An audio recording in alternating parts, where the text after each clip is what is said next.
acontecer. Agora, com o acidente da Voipés, já tem uma lei que deve ser aprovada com urgência urgentíssima para determinar como é que é feita a investigação, que são leis de ocasião, a daquela do câncer, enfim, exemplos é que não faltam.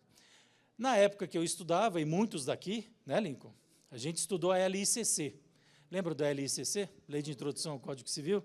Só eu, né? E ela mudou para a LINDB, Lei de Introdução às Normas do Direito Brasileiro. Ela é a LICC, como sempre foi, toda cheia das suas divisões, etc., mas, basicamente, ninguém se escusa de cumprir a lei alegando que não a conhece. Esse é a... E, por mais que isso possa parecer óbvio, é incrível como a gente encontra colegas que não estão atentos a mudanças legislativas, ainda mais no mundo de hoje, que você recebe tudo online pelo celular em tempo real. Na minha época, que você tinha que ir até o Diário Oficial, pegar os volumes e pegar o índice das justiças e ver processo, eu, enquanto estagiário, eu passava o dia inteiro no Diário Oficial achando o processo dos clientes. Hoje você recebe em tempo real não, antes de publicar.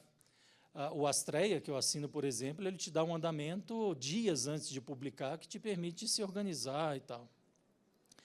Para que servem as leis, né? Estabelecer princípios, regras e condutas, controlar os comportamentos e punir quem se comporta de forma diferente do que ela prevê. Com leis ruins e juízes bons ainda é possível governar, mas com juízes ruins, as melhores leis não servem para nada. Está gravando, né? Eu não sabia que estava, ouvi agora. Não posso dar alguns exemplos que eu gostaria, mas, enfim, o Otto von Bismarck disse isso e é interessante. É só para arquivo, vai nessa. Esse arquivo, de repente, some. Mas ia falar de alguns exemplos do STF, de alguns lugares, mas, né, a gente está vivendo um momento muito difícil. Eu escrevi recentemente um texto pegando um gancho do Antônio Cláudio Maria de Oliveira, que escreveu um artigo no Estadão. Eu nunca estive tão decepcionado, desmotivado com o cenário que a gente vive hoje. De cada um faz o que quer, as instituições que funcionam para quem está dirigindo as instituições. Vou falar da OAB, porque está todo advogado. A OAB, que deveria fazer o contraponto de muita coisa, prefere ficar saindo nas fotos, indo nos jantares, etc. Então, a gente está vivendo um momento muito difícil. Eu tenho medo do futuro por conta disso, porque as pessoas estão se seduzindo pelo poder, e aí volta um livro clássico que a gente ama, é o livro que eu mais amo no mundo, e eu dou para muita gente, e se alguém perguntar qual é o livro da minha vida, todo mundo deve concordar, A Revolução dos Bichos, escrito há mais de 50 anos, que mostra exatamente, por isso que é um clássico, o clássico é atemporal, quando você lê, você olha pela janela e está acontecendo tudo o que ele prevê, mas a Revolução dos Bichos, que o politicamente correto, inclusive, mudou o nome dele, a Fazenda, o quê, Tiago? Mudou o nome para qual? A Revolução dos Bichos? A Fazenda dos Animais. O politicamente correto mudou até o nome do livro, mas quem puder ler, quem já leu e relê, é um livro pequenininho. A Revolução dos Bichos é o que a gente vive se sair daquela porta e olhar para a esplanada, é exatamente o que a gente vive.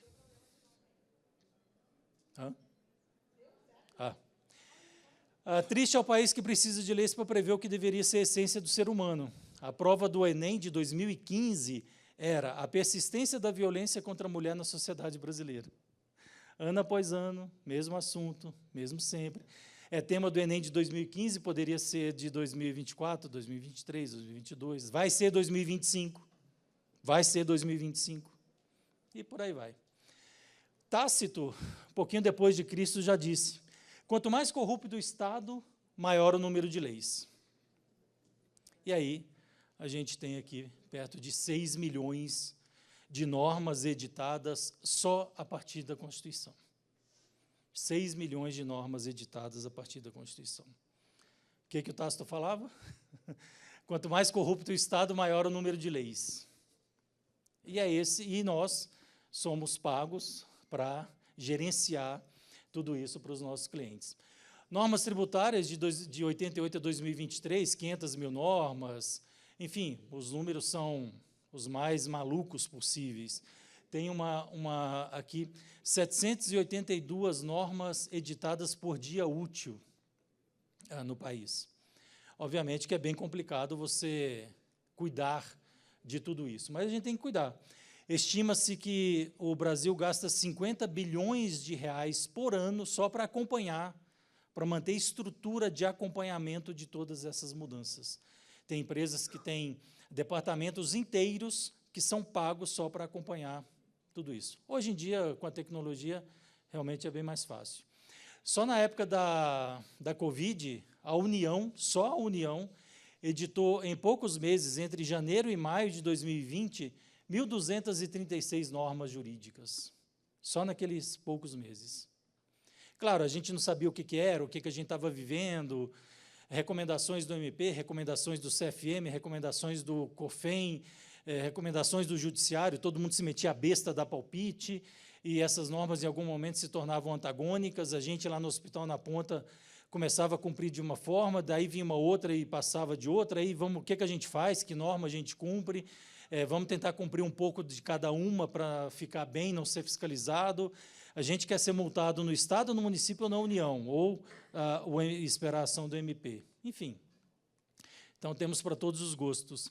Em 24 horas, quando o Lula tomou posse ano passado, ele fez um revogaço e editou 50 decretos e medidas provisórias, em menos de 24 horas. Porque a gente acha que lei resolve tudo. E lei não resolve absolutamente nada se ela não for cumprida. Está aqui a lei dos 60 dias, né, Tiago? E todo mundo sabe o parto que é para conseguir uma lei. A gente vem aqui, conversa, muda relator, vem de novo, e faz de novo, a Mona Lisa sabe bem o que é isso, e se reúne, e depois de 3 meses discutindo com o relator, um belo dia ele muda, e entra um cara, o Chico Chico Rosseiro, que é deputado federal, e você chega lá, bom, então vamos continuar isso aqui, mas do que você está falando? E aí começa tudo de novo, e o tempo vai passando, e o ano vai virando e tal. Então, temos, esses números são atuais, 208, quase 15 mil leis federais, 208 leis complementares, MPs, decretos, tudo isso a gente tem que conviver e levar isso adiante. Quantas leis estão em vigor no Brasil? Ninguém sabe. Não sabemos exatamente. Por isso que os números variam de acordo com metodologias aplicadas por quem se mete a estudar isso. Qual país em vermelho nesse mapa concentra juntos 95% das ações trabalhistas no mundo? 95% das ações trabalhistas do mundo estão no Brasil. Ou a gente é muito bom ou muito ruim, né? 95% das ações trabalhistas no mundo estão no Brasil. E a gente não reflete sobre isso. Não refletimos sobre isso, do jeito que deveria. Claro, a gente reflete, escreve, faz, acontece, mas as instituições ficam nessa briga eterna do STF falando que tem que acabar com a Justiça do Trabalho, a Justiça do Trabalho se defendendo, não, eu sou importante, eu faço, eu aconteço. E aconteceu algo, até escrevi sobre isso, há uns 20 anos, talvez, eu fui numa audiência de um hospital com, não sei se era médico, o que era, e a gente fez um acordo e falamos para o juiz, olha, a gente chegou no acordo, tal, não sei o quê. Não, mas se vocês fizeram um acordo sem reconhecimento de vínculo, eu não homologo porque eu sou incompetente. E aquilo fugia da prática. Mas como assim? Não, mas como não vai homologar? Não. Se não há vínculo empregatício, eu sou juiz de trabalho, eu não homologo, eu não tenho competência para homologar uma relação de trabalho sem vínculo de emprego. Não me lembro exatamente o que aconteceu, isso tem uns 20 anos. E hoje, a gente está vendo ações trabalhistas envolvendo médicos e hospitais, que sempre foram as ações mais caras que a gente teve, porque ela é 880, ou você ganha o vínculo ou perde o vínculo, e a partir daí vem as consequências, que estão desaforadas à Justiça do Trabalho, cuidadas pelos juízes cíveis. Eu não achava que isso iria acontecer em algum momento da vida, mas já está acontecendo, não sei se alguém já teve.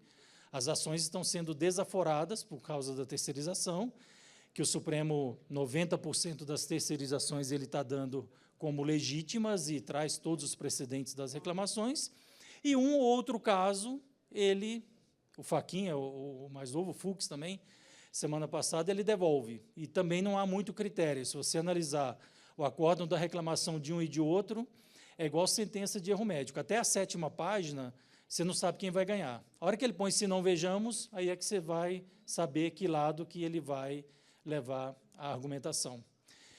Escrevi isso aqui há um tempo, CIPA mais A, LGPD, compliance, governança, códigos. Quando eu faço palestra de compliance, a primeira coisa que eu faço é colocar os 10 mandamentos. A melhor regra de compliance que a gente tem é os 10 mandamentos. Se a gente cumprir os 10 mandamentos, está tudo certo. E aí vem o Código de Hammurabi, Lei das 12 Tábuas, Código Penal. O Código de Hammurabi, de 1700 a.C., é a maior regra de compliance que a gente tem. E ele está lá no Museu do Louvre, é uma peça de bronze de 2,5 metros de altura, e está lá o Código de Hammurabi escrito de um pequenininho, depois pegam no Google a imagem do Código de Hammurabi, está todo escritozinho lá, entalhado no mármore. Mas se você ler o Código de Hammurabi, a Lei das 12 Tábuas, e pegar a lei anticorrupção que a gente tem, é quase a mesma coisa. Pega o Código Romano na Idade Média e pega o nosso Código Civil na questão de alimentos, de família, de propriedade, é a mesma coisa. Então, eu fiz uma palestra sexta-feira falando de hospital, e aí eu estava pesquisando, o primeiro hospital que se tem notícia no mundo, 6.000 a.C., e em 1547, em Londres, um Hospital Real de Londres, que chama, ele fez algo inédito na época, que era a administração centralizada de poder. 1547. E, de vez em quando, hoje você chega em algum hospital, não, porque aqui estamos fazendo a gestão à vista, que é colocar os números no painel, administração centralizada, administração setorial, não sei o quê. Falei, cara, em 1547 já existia isso, para com isso. Mas a gente tem aí todas as consultorias vendendo administração profissionalizada, e etc., e etc. Estamos lá em 104º lugar no índice de percepção de corrupção no mundo. Dentre 180 países, nós caímos 14 lugares nos últimos 6, 7 anos, quando já vigente a Lei 12.874, enfim, a Lei Anticorrupção, que fala do compliance. A gente caiu 14 posições, hoje nós somos o 104º, e tome lei, CIPA mais A, de assédio, etc. Aí eu disse, de lei em lei vamos criando fantasias cogentes, pretensamente disruptivas, que não passam de arremedo e tentativa de remendo da nossa sociedade doente e desinteressada. Vamos resolver tudo? Faz lei. E aí, obviamente, não vamos chegar a isso. Em 2002, eu dei uma entrevista aqui falando do nó de normas que o setor de saúde tinha, 2002, nós estamos em 2024. A gente tem que atender normas jurídicas sem fim dentro do hospital. Leis, medidas provisórias, decretos, portarias, resoluções, instruções normativas, circulares, pareceres, normas interpretativas, boletins, entendimentos, manuais, recomendações, regulamentos, solução de consulta, mais alguma coisa? Todo mundo se mete a besta a dar palpite dentro do seu âmbito de atuação para a gente cumprir. Provenientes do Executivo, Judiciário e Legislativo, do Ministério Público, aqui o Executivo, os ministérios, secretarias, as agências, conselhos profissionais, órgãos públicos, todo mundo mete a besta para dar palpite dentro de hospital. Por quê? Por causa até, obviamente, da natureza jurídica dele. Pirâmide de Kelsen, estudamos lá, bonitinho, Constituição, tal, não sei o quê, sabemos bem. Ela se subdivide, né, obviamente, num monte de coisa, leis complementares, emendas, tratados internacionais, e por aí vai. E temos a pirâmide nossa, né? Na época da pandemia, a OMS estava lá em cima, depois vinha o STF, depois os decretos dos governadores, dos prefeitos, o Mandetta também, e depois vinha a Constituição e as outras normas. A gente viveu momentos bem assim. Ou tem o Gilmar Mendes, hoje tem o Celso Barroso, está gravando. Bom, o Renan, em algum momento, vocês já leram a história do Renan, de alguns artigos que foram escritos, inclusive pelo Nelson Jobim, nos rascunhos, tem histórias aí mirabolantes. Deus, também tinha Deus antes da Constituição, regimento interno do Senado, e aí depois vinha as outras normas que o Kelsen pensou lá atrás. Não faltam leis, né? Desde a ONU, Direito Universal de Direitos Humanos, o conceito de saúde, que é extremamente questionável. Saúde é um estado de completo bem-estar físico, mental e social, e não apenas a ausência da doença. Tem vários livros escritos contestando este conceito. Temos um universo absurdo de leis aí sem fim. Está lá na Constituição, a saúde, todas as nossas necessidades, no artigo 6º, o famoso artigo 96, que todo mundo sabe de cor, pelo menos até a vírgula, né? Saúde é direito de todos e dever do Estado. Se apagar ali, como é que continua? Garantido mediante políticas públicas econômicas que visem a redução de risco, acesso universal, gratuito, igualitário, visando a promoção, recuperação, e a gente não tem nada de prevenção no Brasil. Temos lá nossas hipocrisias, né? A dignidade da pessoa humana, construir uma sociedade livre, justa e solidária, reduzir as desigualdades sociais, enfim, é bem bonito tudo isso, serve para a gente argumentar principalmente na judicialização.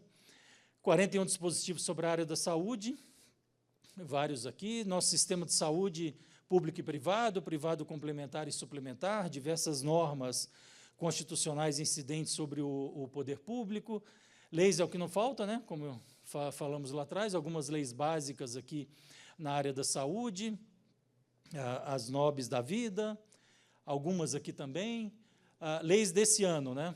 A gente teve só 3 aqui em 2024 por enquanto. A alteração da ECA para permitir a visita de crianças e adolescentes a pais que estão internados, uma lei que alterou a 8080, a Lei Orgânica da Saúde contra a Automedicação. Temos uma lei também esse ano que altera a 8080, que a gente tem que destinar sala exclusiva para mulheres vítimas de violência. Então, se a mulher chegar no hospital e for vítima de violência ou se desconfia, ela tem que ser colocada numa sala específica para não, enfim. Todas agora de 2024. E aí temos as várias outras. A ANS, LGPD, Compliance, temos aqui o famoso ESG, né, que já chegou no ápice, agora as empresas estão vendo que é muito nhenhenhé, não sei o quê, algumas empresas grandes já estão desarticulando os seus setores específicos que tratavam disso, mas politicamente correto é legal, você ganha selo, faz publicação, faz marketing do selo de ESG, etc. Legislação trabalhista, ambiental, sanitária, não teria como, Mona Lisa, colocar regras e leis específicas e falar as consequências do não cumprimento de uma e outra, acho que seria, enfim, talvez improdutivo. A judicialização, já foi dito aqui de manhã, e é interessante que há 10 anos eu participo do Comedijus, que é o Congresso Brasileiro Médico e Jurídico da Saúde em Vitória. Eu fui nesses 10 congressos e tem 10 anos que a gente discute o Comedijus. E ano passado eu fiz uma palestra falando mais ou menos o que foi dito aqui. Tem 10 anos que a gente vem aqui, o slide que eu tenho é mais ou menos o mesmo, eu só atualizo, e as pessoas que estão discutindo isso aqui, estava o presidente da ANS, estava a operadora, estava o secretário de saúde, estava desembargador, estava não sei o quê. Falei, depois que a gente terminar isso aqui, a gente não vai conversar, ninguém vai conversar. As propostas, as tentativas de resolução, nós vamos embora para casa e ninguém vai conversar, ninguém vai marcar reunião, isso não vai evoluir. E no início de setembro, a gente vai estar aqui no 11º Comedijus. Vamos discutir de novo. Agora vai ser aqui em Brasília. E é isso. E a gente, ano após ano, vai discutindo, atualizando os números dos slides e vivendo nessa pasmaceira de empurrar tudo com a barriga, sabendo que a gente teria que resolver alguma coisa, mas ou não temos autoridade, ou não queremos, ou temos mais coisa para fazer, temos que participar de mais congressos, enfim. Piso da enfermagem, a Mona disse que à tarde a gente vai ouvir sobre isso. Mês que vem em Vitória eu vou falar sobre isso, nem sei exatamente o que eu tenho que falar, porque, aliás, do ponto de vista jurídico, acho que eu escrevi 17 textos sobre o piso da enfermagem. E eu não conheço um exemplo mais gritante de modificação da lei pelo Supremo Tribunal Federal do que esse. A lei dizia uma coisa e o Supremo disse e está valendo outra coisa totalmente diferente. É inacreditável quando você constata e você vai escrevendo, você fala, não, eu não vou escrever besteira, deixa eu ver de novo. É muito absurdo. Inclusive a negociação, a lei fala, é proibida a negociação no pagamento. O que o Supremo falou? Não, pode dividir, é só fazer assembleia com o sindicato. O piso nacional salarial não é nacional, tem que atender às regionalidades. A lei não diz isso. O Supremo mudou tudo. Enfim. Temos aí o nosso ramo, direito hospitalar, né, centenas de regras que coabitam todo esse universo que eu estou falando. E aí, infelizmente, quase todos nós aqui, menos a Mona Lisa e talvez um ou outro, a gente veio para cá de avião. E dá um certo medo logo depois de um evento desse, né? Eu viajo há muito tempo, na época do comandante Rolim, enquanto dono da TAM, ainda TAM, encontrei com ele várias vezes, como muita gente aqui já encontrou, ele viajava com a gente, dava balinha, pegava o ticket e tal, não sei o quê. E naquela época a gente tinha comida, tinha bebida dentro do avião, tinha jornal, tinha revista, a gente era tratado absurdamente. E eu me lembro bem quando caiu o avião da TAM, naquele prédio que eu frequentei absurdamente, porque ali era um polo operacional da TAM, eu despachava documentos ali, porque na época não tinha internet, né, uma época mais antiga. Ali era um estacionamento da TAM, onde hoje é uma praça. A gente deixava o carro e uma van levava a gente para o aeroporto e depois trazia de volta. E o avião caiu em cima de tudo isso e virou uma praça. E no dia seguinte, por acaso, eu tinha que viajar na TAM. Aí você fala, pô, tinha que ser logo, né, no dia seguinte. E aí, naquele dia, não teve jornal, não teve revista, não teve comida, não teve nada, você só ali. Mas quando acontece um evento desse, porque a regra é dar tudo certo, né? A gente veio para cá, está tudo bem, deu tudo certo, o máximo que teve foram uns atrasos aí. Mas quando acontece um problema desse, o que todo mundo vai ver? Fiscalização de tudo. Sobre o avião, tem registro, tem licença, estava registrado, estava com manutenção, qual era o histórico, estava tudo certo, porque todo mundo quer pegar algum detalhe para justificar, esclarecer e mostrar resultado daquilo que aconteceu. E vamos para os pilotos. Tem registro, tem validação, tem experiência, quantas horas de voo, era habilitado a pilotar uma aeronave daquela, etc, etc, etc. Em menos de 24 horas, a gente tem o levantamento de absolutamente tudo que diz respeito àquilo. Como Santas Casas e hospitais filantrópicos, né? Essa diferença, eu já escrevi um artigo para falar qual a diferença de Santa Casa e hospitais filantrópicos, e vocês são culpados de a gente fazer essa bagunça toda e achar que é coisa diferente. Aliás, o Dória editou decretos no estado de São Paulo, Tiago sabe bem disso, já escrevi também sobre isso, diferenciando o Hospital Filantrópico de Santa Casa. E a Denise teve problemas, inclusive, em relação a isso, porque as pessoas pegavam o decreto e estava escrito Santa Casa, que não é uma natureza jurídica, é uma denominação, pode ser Hospital do Zé Ruela, mas, por acaso, chama Santa Casa, por uma questão histórica e tal. E as autoridades falavam que, se não tiver escrito o nome Santa Casa na denominação social, não é abrangido pelo decreto. Aí se falava, moço, mas a natureza jurídica que está lá no Código Civil é associação. Santa Casa, Hospital Filantrópico, ou qualquer outro nome que se dê, é denominação social, é nome fantasia, tal, enfim. E aí, quando há um problema na Santa Casa, quando morre alguém, quando tem um caso de troca de paciente, que ainda tem, mês passado eu estava em Assis fazendo uma palestra, e Birigui, que é uma cidade perto, estava nos manchetes dos jornais falando que houve uma troca de paciente na Santa Casa de Birigui e tiraram o pâncreas, ou o fígado, não me lembro, porque o cara está vivo, e trocaram o paciente. Naquele dia, mês passado, julho de 2024, tem hospital que troca paciente. Tem hospital que faz cirurgia do membro errado. É só pegar os jornais. Em 2024, com time in, time out, time não sei o quê, time isso, time aquilo, com todas as regras de proteção de paciente, com todos os protocolos, com tudo isso, inclusive nos grandes hospitais, troca-se paciente. Altera-se, faz cirurgia em membro errado. E aí, quando isso acontece, tal qual, isso, tem CNES, tem registro na MS, tem responsável técnico, tem isso, tem CFM, tem licença, tem regimento de corpo clínico, enfim, passa-se o pente fino em todas as questões burocráticas dentro de hospital. E aí, temas legais, desde a mantenedora, grande parte aqui é sem fim lucrativo, né? É o que está aqui dentro, As SEBAS, utilidade pública, regulamento, contrato de prestação de serviço, né, um antigo termo de responsabilidade, para quem é mais antigo, né, Mona Lisa?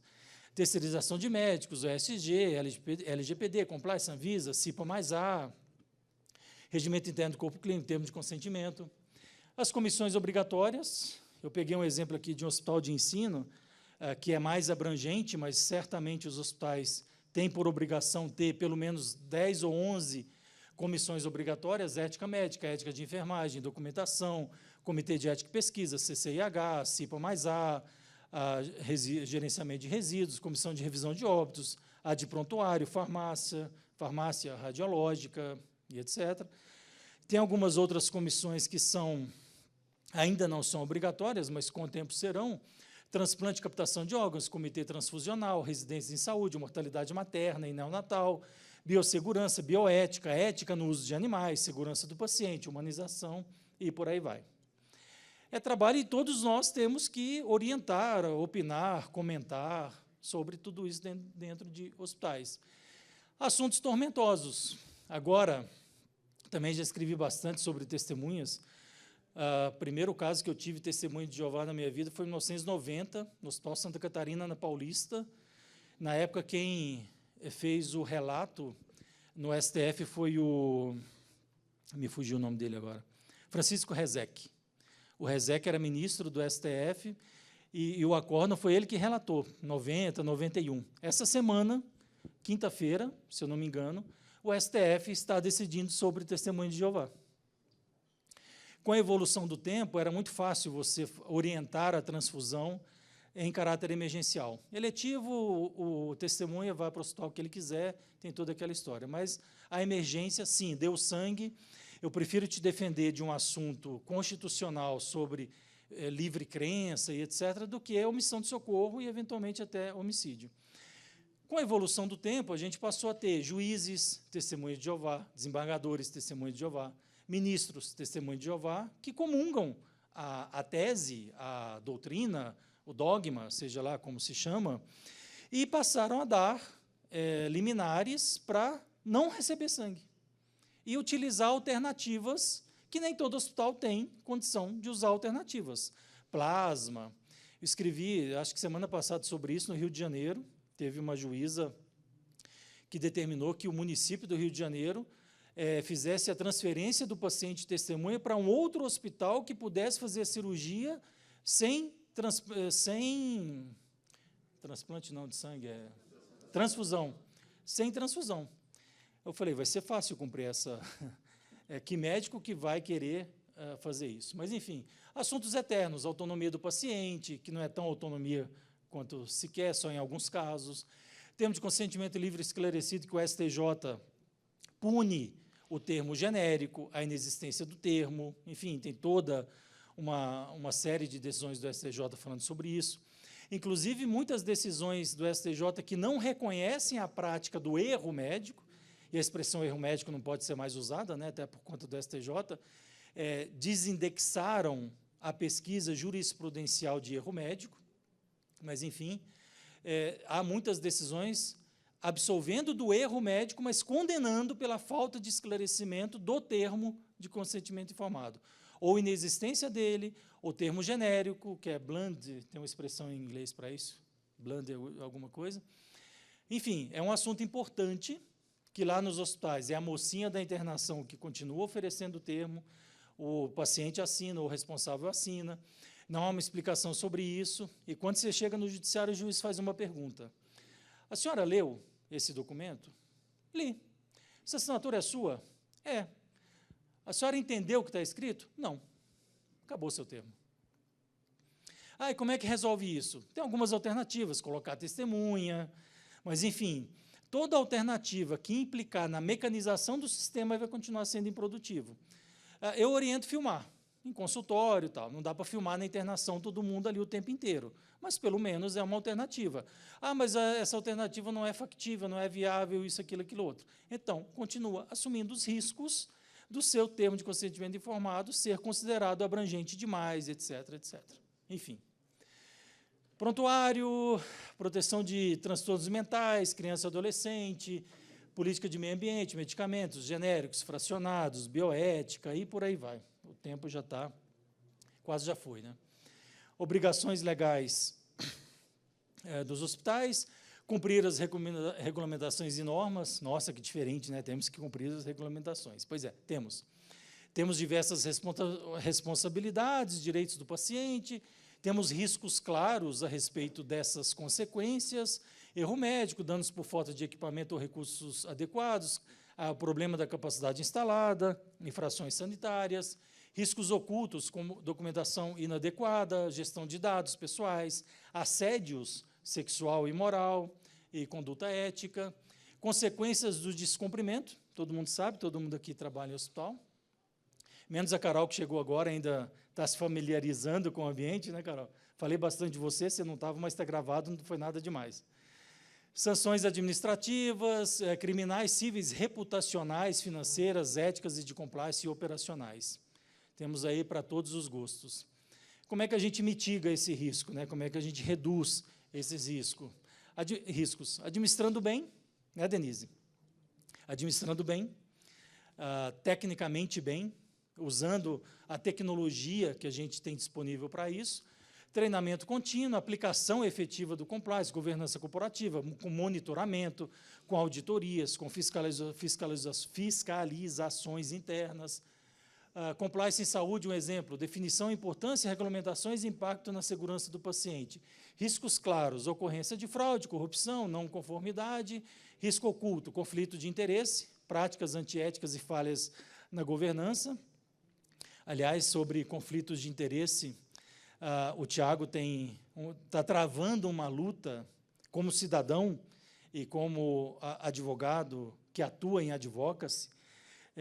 Quem acompanha ele no LinkedIn sabe da briga dele de questionar conflitos de interesse nos órgãos de controle, especialmente na Conitec, porque passa batido. E a gente tem pessoas lá que têm conflitos de interesse. E essas pessoas não deveriam estar lá, mas elas estão. E não tem ninguém questionando, não tem ninguém incomodado com isso, a não ser o Tiago. E por osmose a gente acaba apoiando ele. Para vocês terem ideia, o representante do CNJ, Conselho Nacional de Justiça, na Conitec, não é operador de direito, é médico. O representante do CNJ, da Unimed. Então, assim, e está tudo bem para todo mundo. Então, você tem que questionar essas coisas. Consequências do descumprimento, que todos sabemos, sanções, perda de credibilidade, impactos financeiros, tal. Como é que evita tudo isso? Fazendo o que está escrito, cumprindo o que está escrito, pura e simplesmente. E aí, a Mona Lisa falou também, para falar do departamento jurídico atualizado, tal, mas, enfim, aí peguei uns slides de talvez uns 10 anos. Esses slides aqui tem 10 anos que eu falei. A gente mudou, né? Eu estou nessa regra aqui. Meu computador hoje é fininho, mas eu não acompanhei essa fineza toda dessa evolução do tempo. O mundo mudou bem na minha vez, né? Eu comprei muitas fichinhas da Telesp em São Paulo. Quem é de São Paulo aqui? Ninguém é de São Paulo? Usaram fichinha da Telesp. O senhor usou. Você talvez não, mas o senhor usou com fichinha da Telesp. E que se comprasse mais aqui, tinha desconto. Então, você andava, eu estagiário, você comprava esse monte de ficha pesando no bolso para andar. Daqui a um mês, a gente vai ter o iPhone 16 com tecnologia da OpenAI já dentro dele. Então, realmente o mundo mudou bastante, bem na nossa vez. A empresa fotográfica mais valiosa do mundo não vende câmeras. A maior companhia de táxis do mundo não tem nenhum veículo na sua frota. O maior provedor de hospedagem do mundo não possui imóveis. O varejista mais valioso do mundo não possui inventário. A maior e mais crescente rede de televisão não possui cabos. O provedor de mídias mais popular não cria nenhum conteúdo. E todos nós aqui nessa sala usamos exatamente tudo isso.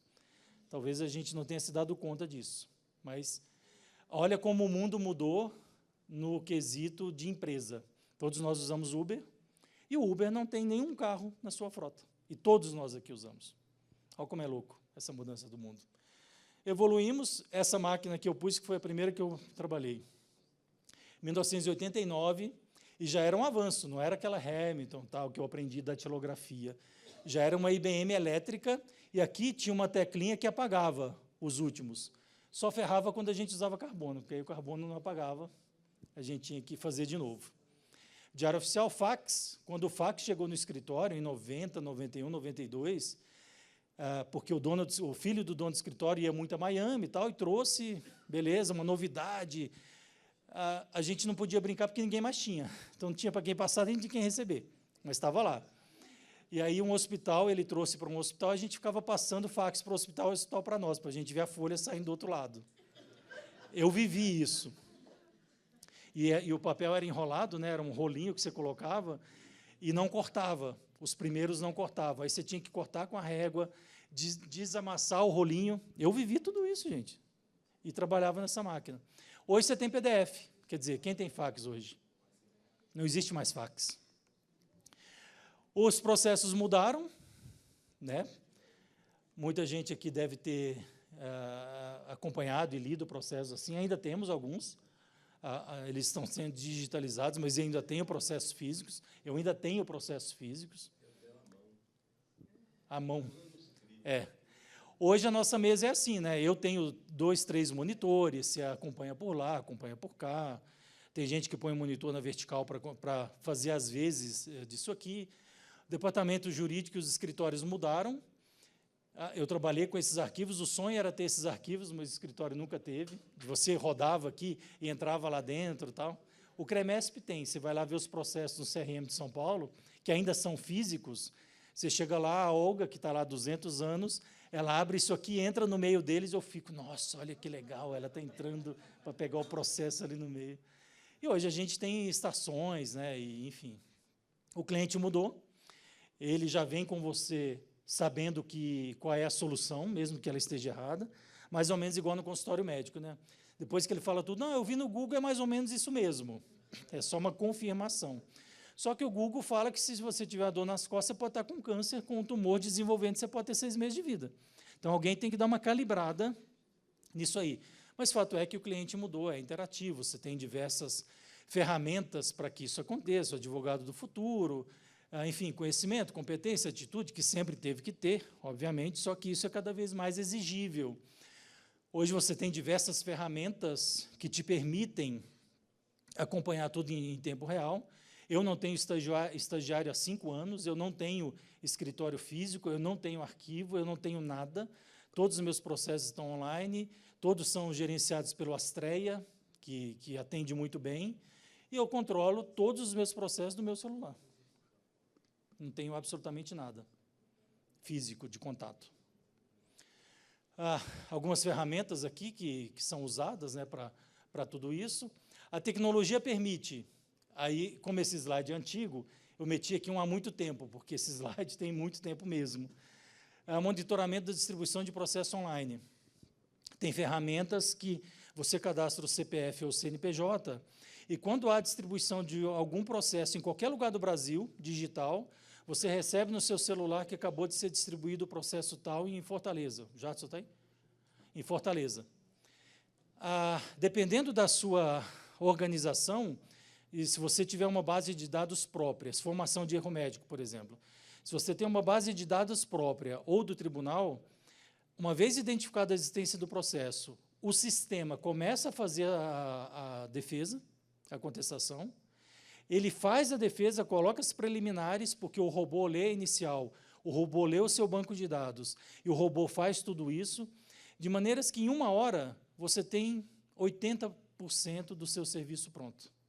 Obviamente, você vai ter que ver realmente para corrigir alguma falha e tal, mas você tem 80% do seu serviço pronto em 1 hora numa ação de erro médico. E não é caro. Não, mas isso aí deve custar absurdo. Não, não é caro. Leitura da inicial pelo robô, elaboração de preliminares de defesa pelo robô, base de dados própria de terceiro ou do tribunal, alimentação do sistema, controle gerencial instantâneo dos processos, quem decide é o robô a partir de dados, é o acordo que determina. Você alimentando a base de dados, ele fala, olha, você já teve 133 processos desse jeito. 70% foi decidido desse jeito, 40% de outro, 10% não. Cada processo desse gerou um custo de tanto, então qual é a indicação? Faça acordo, porque sai mais barato do que a sua série histórica. O robô te dá essa informação. Tudo isso começou com a Localiza, lá em Belo Horizonte. Foi um dos cases mais iniciais. Com o Tiago, semana passada, tem um sistema gratuito do Google, que chama Notebook. Eu tenho uma base lá de dados de ações de erro médico, de acórdão, jurisprudência e tal. Todos os arquivos lá no Word, tudo bonitinho, tal, não sei o quê, 90 decisões, vai. Você joga tudo isso para dentro desse arquivo, em coisa de 1 minuto, ele diagrama e te dá, ele lê todas as 90 decisões e te mostra tudo que você tem naquele arquivo sem você ter que ler nenhuma. Absolutamente nenhuma. Divide tudo em título, você faz a pergunta para ele, quais os valores de condenação de dano moral desses arquivos? Ele te dá instantaneamente, olha, tem 14 valores decididos, te dá o link para você ir lá na decisão e conferir. 300 páginas de documentos em 1 minuto, ele lê tudo aquilo e te dá todas as informações na mão, de graça. Melhor do que você pegar 90 ou 10 decisões e ficar lendo como é que foi, como é que não foi. É impressionante. Quem usa isso, eu não vou pegar, não gosto, eu odeio quando em palestras falam para eu levantar a mão para qualquer coisa, então não vou perguntar quem usa tecnologia, mas quem usa tecnologia é um caminho sem volta. Não tem como você imaginar como é que você viveu a vida sem isso. Como é que a gente vivia sem celular? A gente viveu sem celular. Como é que a gente vive sem Uber? Como é que a gente vive sem Netflix? A gente viveu muito tempo sem isso. Rapidez, menos pessoas, tem que acabar. Aí tem o Gemini, o Copilot, o Bard, tudo isso que dá para ser usado. O advogado mudou, orientação sobre o negócio, né? Já foi o tempo do advogado conhecido como colocar areia. Não manda para o jurídico que ele vai falar que não pode. E, normalmente, a gente fala que não pode, porque a gente tem uma legislação que não bate com a criatividade que o administrador quer fazer, e você fala, olha, não pode, porque a lei fala que não pode. Você tem que, hoje em dia, falar, olha, não pode, mas talvez a gente possa, não sei o quê. Enfim, deu uma evoluída em relação a isso. Estudos, preparação, interesse, curiosidade, dedicação, tempo, isso sempre existiu. A Manalisa já me cortou 2 vezes aqui, eu vou terminar. Como deveria ser o jurídico, né? Pessoal, conhecimento, organização, enfim, todo mundo sabe disso e vive isso. Porque usar tecnologia, acho que não precisa explicar. Você ter tempo para pensar, tempo para se dedicar tecnicamente aos casos, tempo para buscar cliente, enfim, tempo para ganhar dinheiro, a tecnologia te permite exatamente isso. Para quem não conhece, mês que vem, daqui a 2 meses, em São Paulo, vai acontecer a 24ª edição da FENALO, que é o parque de diversão dos advogados. Eu vou nessa feira desde a primeira edição, e assim, de ano para ano, as ferramentas que tem para a nossa profissão são absurdas. Você mete um CPF lá de alguém, ele diz desde onde você nasceu até o dia de hoje, passando por tudo. Se você fez alguma coisa na vida, esse sistema vai falar. Foi sócio da empresa tal, se separou, como é tudo interligado, ele tem imóvel no interior da Bahia, te dá a matrícula, te dá tudo. Com o CPF você cria lá uma ramificação absurda e é quase de graça. Então, quem tiver a oportunidade, eu recomendo muito que vá a São Paulo nessa feira, que é o Parque de Diversão. Você sai de lá convicto que você tem como atuar sozinho usando a tecnologia. Ano passado teve uma ferramenta de jurisprudência que realmente é absurda. Você procurar qualquer tema naquela ferramenta, que chama Juit, é muito maluco, porque você seleciona tribunal ou deixa todos, e você vai selecionando por ano, por dia, por tribunal, por ministro. Quantas vezes o ministro Marco Aurélio decidiu sobre erro médico? E ele te dá instantaneamente. É muito absurdo. Até eu, que estou acostumado, me surpreendo muito com isso. Já escrevi algumas coisas, trouxe aqui 4 livros, do 4 e do 5, para sortear. Manalisa, vê como você quer fazer. Eu estou por aí. Quem apontar a câmera para cá tem acesso direto aos meus contatos, ou quem preferir digitar, esses são os meus contatos. Gente, obrigado. Eu sei que eu falei coisas, não falei coisas novas, falei tudo que vocês já sabem, mas é sempre bom ter alguém falando, porque o óbvio tem que ser dito. Mas obrigado pela oportunidade, Mona Lisa. Obrigado pelo convite. Foi um prazer estar com você e ficar com você mais esses dias e permitir que a gente encontre gente da nossa que fez parte da nossa vida. Obrigado. Obrigado, gente. Eu acho que relembrar é viver, né? E realmente, às vezes, a gente tem essa sensação que a gente está num círculo vicioso, né? Porque a gente vive e revive. Recentemente, até na CMB mesmo, a gente estava organizando uns papéis, uns arquivos e pegando ofícios que foram enviados a ministros de décadas atrás, e dá quase que para mudar só a data ali e reenviar o ofício e falar, então, é a mesma coisa. Quando você falou aqui que resgatou slides antigos, não é uma ofensa, não é desleixo, não é preguiça, é porque, infelizmente, assuntos a gente precisa ser enfrentado, né? A gente já falei aqui que à tarde a gente vai conversar um pouco sobre o piso da enfermagem, mas você vê que é um assunto que naturalmente está se arrastando aí há muito tempo e, infelizmente, a gente não tem exatamente uma previsão de quando a gente vai ter retorno, aliás, o final da história. E, junto com o piso da enfermagem, as coisas vão mutando, né? Porque daqui a pouco é piso de outra categoria. E, assim, pegando um exemplo recente, né, que é o piso da enfermagem, que é fresquinho, perto de tanta coisa que a gente enfrenta aqui, a gente vê situações do tipo, a enfermagem ela pede piso e jornada há quanto tempo? Desde que a gente entende por gente. Desde quando a gente entende por gente, ela está discutindo piso e jornada. E aí, numa manobra, conseguiu-se, num período muito curto, aprovar o piso. Mas lá no Congresso teve comissão, teve estudo, teve isso. Ou seja, a gente teve uma lei que todo mundo sabia. E aí, de repente, beleza, veio a lei, agora a gente está discutindo como fazer. E o mesmo STF, né, fazendo as conclusões, mudando entendimento, criando uma inconstitucionalidade futura, né, tipo, esse eu aceito, o próximo eu não aceito, não, né? No voto, o ministro falou, esse aqui eu vou deixar passar, mas o próximo eu não vou deixar, não. Não mudou nada. O Congresso continua com um monte de piso caminhando, um monte de processos, todos os dias. Eu confesso que eu admiro muito quem gosta de trabalhar com legislativo, porque é loucura, gente. Por dia, assim, eu lembro que, no início do ano, assim, a gente pediu um relatório lá, um levantamento de quantos processos tinham entrado, tinham iniciado a tramitação. Já tinham, assim, estou falando início de ano, tipo, primeiro mês, 2 meses, assim, já tinham 300 processos novos, além de tantos e tantos outros que estão tramitando. É uma loucura, assim. É realmente difícil de acompanhar. Mas é muito importante que o jurídico acompanhe minimamente esse período prévio, né, da discussão, porque muito argumento está ali. A gente, hoje, agora pela manhã, a gente discutiu um pouco sobre a CEMED, para a gente entender o contexto, entender a argumentação. O jurídico ele precisa não ser só o que põe areia no angu, né? Porque, às vezes, na CMB eu brinco, né? Quando vem coisa para mim, eu falo, se não é para resolver, manda para o jurídico, porque o jurídico vai falar, não, não pode, assim, não dá, tem que revisar. Mas é muito importante a gente participar desde o início mesmo das discussões, sempre que possíveis. Eu ainda sou, né? Fico lá com o pezinho lá, falando, se mandar para mim, eu vou mandar devolver, porque tem coisas que, infelizmente, a gente precisa discutir a melhor forma, entender o melhor contexto. Muitas vezes a gente não vai ter a resposta, porque são assuntos que são infinitos, né? Mas a gente precisa ter um entendimento deste tramitar. Eu acho que, nesse momento, a gente tem desafios muito importantes relacionados à enfermagem.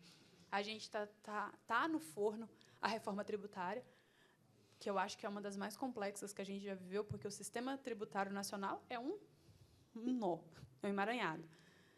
Estão tentando simplificar. Não vão conseguir. Não sei. Eu não quero ser pessimista, né? Mas, assim, não sei se a gente vai conseguir. Mas o momento é esse, da gente tentar entender e acompanhar o que está acontecendo. A gente já teve uma emenda constitucional, né, que foi aprovada, a gente já está com o primeiro PL, pelo menos com a primeira parte da tramitação vencida na Câmara. Agora, o segundo semestre, pode ser que a gente já tenha uma primeira lei da reforma, ou não, se o tramitar for mais longo. Mas como é que vocês estão aí? Alguém está acompanhando? Nós já temos um segundo projeto de lei protocolado, que vão discutir outras questões, né? São etapas. A reforma tributária ela vai demorar 50 anos, é isso? Acho que são 50 anos, né? Para 2070 e não sei quanto que vai terminar a implantação do novo sistema. Mas não é por isso que a gente vai sentar e vai esperar, porque assim, eu acho que nem vai ser a gente, né? Daqui a 50 anos vai ser nossos filhos e tudo mais, mas se a gente esperar, vai ter muito problema. O microfone, ele deixa eu passar a palavra para um colega aqui. Mas esse é o momento da discussão, ele é muito importante, porque é muito complexo o nível de informação que a gente tem.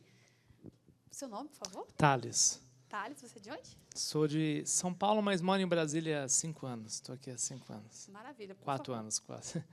Quase 5. Doutor, parabéns pela palestra. A gente já conversou por telefone algumas vezes. Eu não queria falar... É uma pergunta de desabafo. Não queria falar muito sobre o jurídico, não. Eu fiquei encantado com a sua palestra, a questão da tecnologia, porque eu estou sendo fisgado pela tecnologia. Sou diretor jurídico de um grupo adventista, tenho 15 advogados no meu time, e eu sinto dificuldade de falar para eles isso, de que a tecnologia chegou. Porque eu sinto até dentro da equipe, não vamos falar, senão os diretores vão ver que não precisa mais de tanto estagiário, tanto advogado.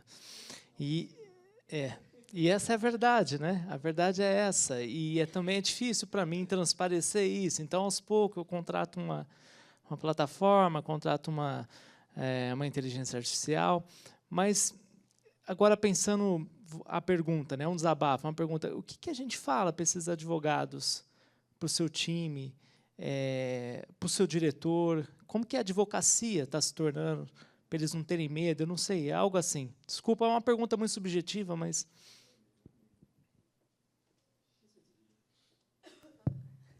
Você quer uma resposta politicamente correta ou o que eu penso?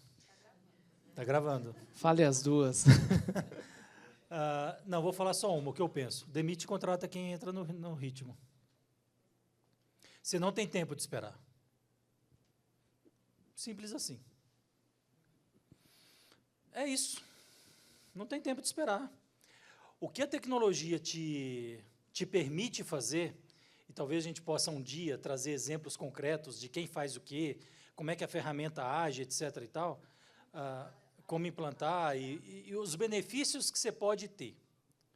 Se você pegar seu celular e colocar as coisas certas, e o Tiago é um expert disso, ele é um assinante do ChatGPT pago, bom, assinante só pode ser pago. Mas, assim, vai na feira, vai na Fenaló, são 2 andares, lá no Shopping Frei Caneca, e depois que você terminar de andar tudo e assistir uma outra palestra, você sai de lá, você fala, cara, eu preciso daquela ferramenta, daquela outra e daquela outra, porque isso vai resolver este problema, eu não vou precisar do João, da Maria, do Joaquim, não preciso deles, porque eles são pagos para fazer um negócio que uma máquina faz para você muito mais rápido e sem erro. Como é que você vai? Mas temos que pensar na humanidade, se for assim a máquina vai dominar o mundo, vão perder emprego. É claro que vai perder emprego. Estagiário não tem como ele atuar no escritório, a não ser que o escritório tenha, por norma, dar a chance para estagiário ensinar para ele o que é advogar. Mas não tem. Eu, da minha mesa, com os equipamentos, eu faço tudo o que é preciso. Eu falo com o cliente, eu evoluo, eu tenho o certificado digital, tal. Eu não preciso sair da minha mesa. Eu não preciso. Não preciso. Nem para fazer reunião. A não ser que o cliente queira pessoalmente. Mas, assim, o que você fala para esse pessoal? Ou você se arruma até semana que vem, ou senão você está fora. E contrata alguém que esteja antenado com isso. Não tem jeito. Deixa eu só fazer um complemento a essa fala do Joseni. Realmente, os novos profissionais, né? Não, mas os novos profissionais precisam entender essa nova prática, mas, enquanto gestores dos departamentos jurídicos, a gente também precisa entender o que a gente precisa. Qual é o tipo de profissional dentro do meu universo jurídico que é importante eu ter? Porque não dá para você limpar do dia para outro o departamento e falar, agora vai, porque tu já tem um conhecimento de tecnologia. Porque eu vejo que a tecnologia é um desafio e a gente precisa caminhar rápido. tanto o gestor, ele precisa rapidamente repensar o modelo dele de negócio, como que ele vai dar a resposta, como que ele vai revisar aquilo ali. A tecnologia precisa de uma supervisão, então você precisa de alguém para supervisionar aquilo lá, para você ser a máquina pensante, o que negocia, o que faz reunião. Então, tem que calibrar para a gente ter o profissional adequado que dê a resposta adequada, obviamente. Nem sempre é o mais novo também. Não necessariamente, não necessariamente. Tem uns doidinhos aí que não sabem porra nenhuma. Joseni, pegando a fala da Mona Lisa do trabalho preventivo, né, da norma e da sua, de quantas leis nós temos, eu acho que 85% das leis são do Rio, né, porque só de placa a gente tem mais de 30 placas para botar lá na portaria do hospital, né? E é muita coisa, são leis contraditórias, são leis... E aí nós começamos a fazer um trabalho de conscientizar o deputado ali, né? Olha, você está com um projeto de lei que, se não é doido, é, no mínimo, ilegal. Questionar. E a gente, depois de quase alguns anos tentando isso, ele aprimorou o erro, né? Ele aprimora. A questão do ICMS para a Santa Casa, que aconteceu, deve ter acontecido em São Paulo, deve ter sido o seu exemplo, o ICMS no Rio é só para a Santa Casa. E, quando a gente foi falar lá, e aí saiu o nome da PAI, aí ficou Santa Casa e a PAI. E aí eles vão aprimorando, né? E eles... Não, a gente não consegue convencê-los do erro que eles estão cometendo ou do prejuízo que ele vai ocasionar. E, às vezes, é tão maluco que você nem consegue começar a explicar. Como é que eu vou explicar que a PAI e Santa Casa têm a mesma natureza jurídica? Exatamente. Porque não tem como começar a explicar, mas, enfim. E aí a pergunta, quer dizer, eu vou no mesmo tom de desabafo dele, né? Depois de tentar dar com gato morto na cabeça do sujeito, entrar com as... Primeiro a gente entrava com ações, né, de constitucionalidade, obrigação de não fazer. Cada cabeça, cada juiz, uma sentença. Passamos a fazer um trabalho preventivo para evitar. Você tem alguma sugestão, fora sentar e chorar? Advocacy, né, Tiago? Advocacy é você tentar mostrar o absurdo que está se pretendendo fazer. Só que, às vezes, a pessoa que quer cometer o absurdo, ele está convicto que o absurdo é o que vai resolver a coisa. Então, assim, mostrar, eu acho que é mostrar de uma forma que cause constrangimento. Pois é, a mídia, eu pensei na mídia. Politicamente correto não funciona. Você tem que constranger. Olha, se você fizer isso aqui, isso é tão escroto, palavra técnica, escroto, isso é tão escroto que a consequência é essa. Eu acho que a gente tem que partir para o constrangimento, porque se pelas vias normais não vai, você tem que fazer alguma coisa. Eu acho que esse alguma coisa é mostrar a maluquice ou até a imbecilidade que é bater numa tecla que vai gastar tempo, vai gastar dinheiro e que não vai reproduzir nenhum resultado que seja melhor para todos nós. Constranger.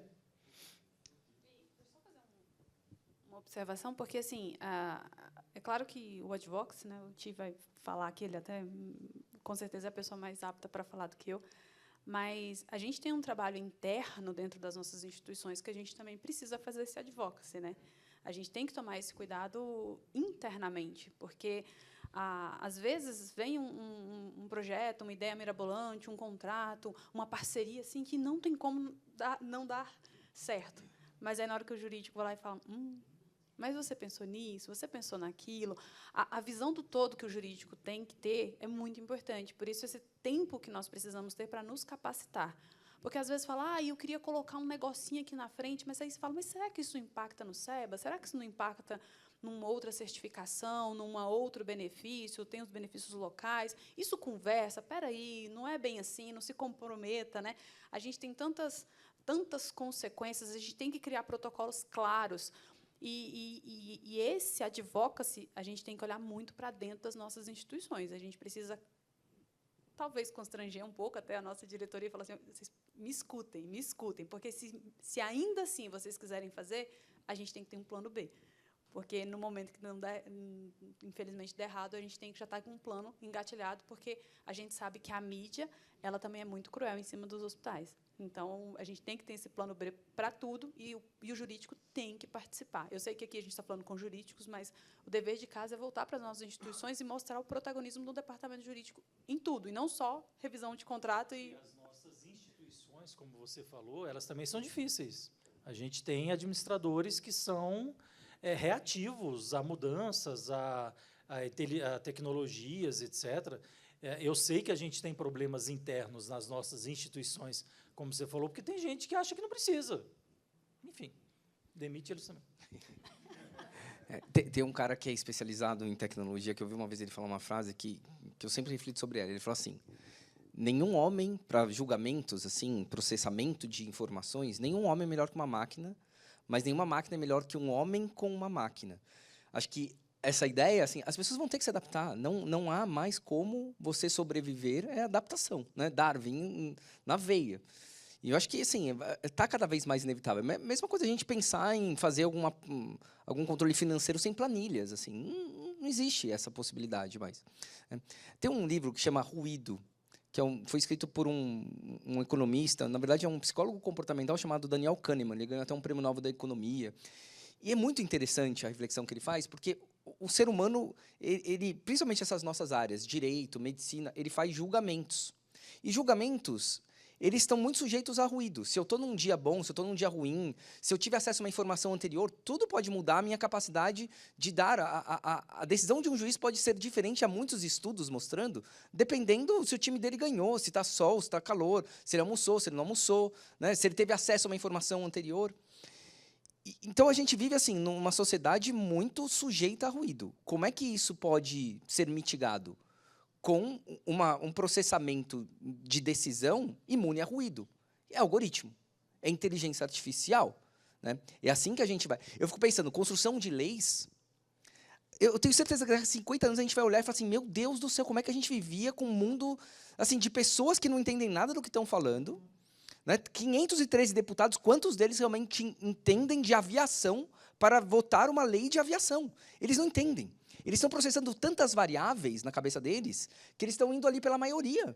É impossível para um ser humano processar tantas variáveis. A inteligência artificial vai fazer isso assim. Análise de impacto regulatório. A gente fala de análise de impacto regulatório e teoricamente, é a coisa mais fantástica do mundo. Eu vou aprovar uma lei, eu vou aprovar uma norma regulatória de uma agência, eu tenho que avaliar o quanto que aquilo vai impactar em todos os atores. A gente tem capacidade de fazer essa avaliação, a gente não tem a mínima capacidade. A avaliação de impacto regulatório que a gente faz é pífia, é ridícula. A gente pega duas variáveis que a gente consegue pensar e a gente não consegue processar várias outras. A inteligência artificial vai fazer isso. Talvez toda lei que for aprovada, a inteligência vai ter que processar as consequências dessa decisão e vai simular resultados. E aí já fala assim, cara, mas esse resultado é muito negativo. Vamos fazer esse ajuste aqui, aí você simula de novo, vai ter outros resultados. A gente vai ter uma capacidade, espero eu, de processar e prever muito maior, né, do que a gente tem hoje. Que eu acho que hoje a gente tem uma capacidade quase, cara, zero, assim, é nula perto do potencial, né, que existem aí de informações, de conjunto de informações que existem, a nossa capacidade de processar é pífia.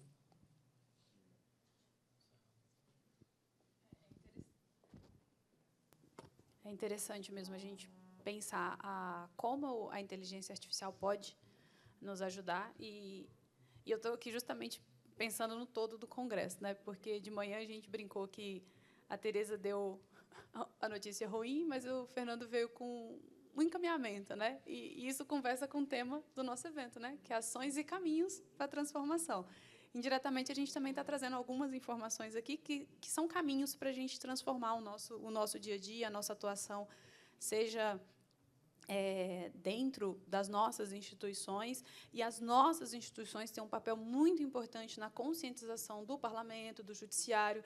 A gente tem que lembrar que a gente não tem um órgão, sem ofensa ao Supremo Tribunal, mas a gente não tem um órgão supremo que dita as normas. A gente tem situações que vão sendo construídas todos os dias dentro das nossas instituições, que vai gerando uma jurisprudência, que vai gerando uma autuação. Isso vai sendo construído e nós estamos lá, no centro de tudo isso, discutindo.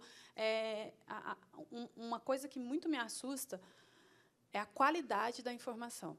Porque assim, a gente gera muita informação, administrar, pensar, é muito humano. A gente não pode perder isso, jamais. E se a gente não tem tempo... Eu lembro que a gente conversava há muito tempo atrás, quando o filho do nosso amigo que entrou na faculdade de Direito e fazia estágio num escritório, e ele tinha, tipo assim, 400 contestações para fazer num prazo assim, de uma semana. Quem que faz 400 contestações, se não são sistemas que já estão atuando? Mas até onde isso é bom, assim, a gente parar e pensar, e repensar, e criar teses, e buscar informações?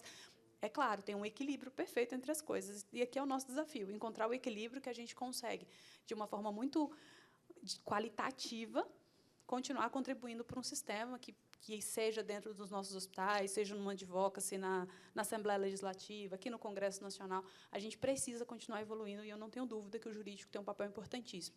É um cenário desafiador, né, trazer esse tanto de informação, mas a ideia é que seja animador, que a gente faz parte de uma transformação e que vocês se sintam animados e abraçados, que a gente está aqui nesse mesmo barco juntos.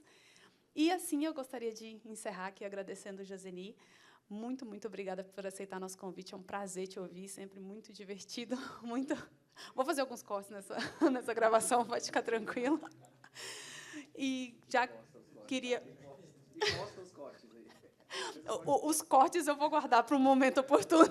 Se eu precisar, já fica guardado. E, antes de finalizar, eu só gostaria de relembrar vocês que a gente tem, às 12h30, aqui na Feira de Exposições, vai ter um brunch de boas-vindas. Em 7 minutos. O atraso foi providencial, para vocês não ficarem à toa, vocês já vão direto lá para o brunch. E, às 14 horas, a gente retorna aqui na sala. Deixa eu fazer a foto oficial, espera aí.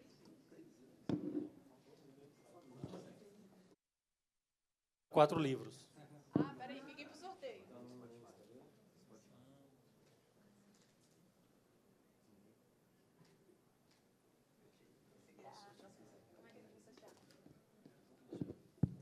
Alguém faz aniversário hoje? Fez ontem? Faz amanhã? Em fevereiro, quem faz aniversário em fevereiro? Que dia? 10? 15? 19? Não, ela do dia 15, porque eu também faço. Que dia? 15? Eu também faço aniversário dia 15. Não. Ela. Quem é 19, o seu? 19. É mais próximo do dia 25, que é o meu aniversário. Então, o livro é meu, o critério é meu, então eu vou te dar esse aqui, porque é mais próximo. Obrigado. Julho, quem faz aniversário em julho? Que dia? 11? Quem mais? Atrás, a Cris. Que dia, Cris? 13. Quem mais? Só 12 em julho? Hã? Calma. Cris, está mais próximo do dia da minha filha, que é 22. Então... Obrigado. Foto. Mais um mês de maio, mês das noivas. Não, agosto. Ah, não, agosto nós estamos... Dezembro. Que dia? Dezembro. 6, 8, 9, dezembro. Dou-lhe uma, 9 está mais perto do Natal. Então, é um critério bem justo. Obrigado. Agora a Mona A Lisa gente é tá de homem, não. Não deu para nenhum homem aqui, coitado. Não, tem os meninos. Mais um, que mês? Não, eu não quero, pode ir. Que mês? Não, Não, tem que equilibrar. o livro é só para mulher. Fevereiro, já falei, né? Março, Dia das Mulheres, dia 11.